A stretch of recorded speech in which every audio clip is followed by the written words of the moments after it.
రామునికి రామేశ్వరానికి మధ్య ఉన్న సంబంధం ఏంటో తెలుసా? మర్యాద పురుషోత్తముడు శ్రీరాముడు 14 ఏళ్లు వనవాసం చేశాడు. ఈ కాలంలో అతను చాలా ప్రదేశాలలో ఉన్నాడు. సీతను రావణుడు అపహరించిన తరువాత అతను ఆమెను వెతుకుతూ లంకకు వెళ్లాడు.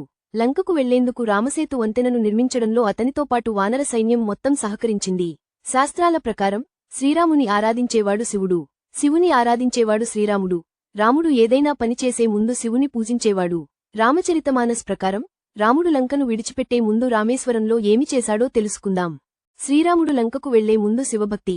రాముడు వానర సైన్యంతో లంకకు వెళ్తున్నప్పుడు ఈ భూమి చాలా పవిత్రమైనదని చెప్పాడు. దీని మహిమ వర్ణించలేనిది. ఇక్కడ శివుని ప్రతిష్ఠిస్తానని ప్రతిజ్ఞ చేస్తున్నాను అని శ్రీరాముడు అంటారు. శివలింగాన్ని ప్రతిష్ఠించిన తరువాత రాముడు దానిని పూజిస్తూ, నేను స్థాపించిన శివలింగం ఉన్న ఈ రామేశ్వరుని దర్శనం చేసుకున్న వ్యక్తి తన ఊపిరిపోయిన తర్వాత అతను నా లోకానికి చేరుకుంటాడు అని రాముడు అంటాడు. రామేశ్వర మహాదేవుని గంగాజలంతో అభిషేకించిన వారికి మోక్షప్రాప్తి కలుగుతుందని చెబుతాడు. రామేశ్వరం ఆలయ విశేషాలు. ఈ క్షేత్రానికి రాముడితో అనుబంధం ఉండటం వల్ల ఈ యాత్రకు రామేశ్వరం అనే పేరు వచ్చింది. రామేశ్వరం దక్షిణ భారతదేశంలోని తమిళనాడు రాష్ట్రంలోని రామనాథపురం జిల్లాకు సమీపంలో ఉన్న ఒక పుణ్యక్షేత్రం. ఈ తీర్థయాత్ర హిందూమతం యొక్క 4 ధాములలో ఒకటి. శివుని 11వ జ్యోతిర్లింగం. రామేశ్వరం ఆలయం దక్షిణ భారతదేశంలో అత్యంత ప్రసిద్ధ పుణ్యక్షేత్రం.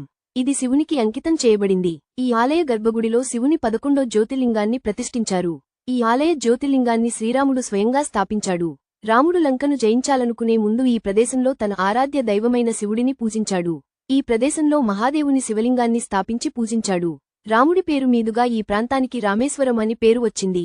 త్రేతాయుగం తర్వాత రామేశ్వరం ఆలయాన్ని ఎప్పటికప్పుడు పునరుద్ధరించారు.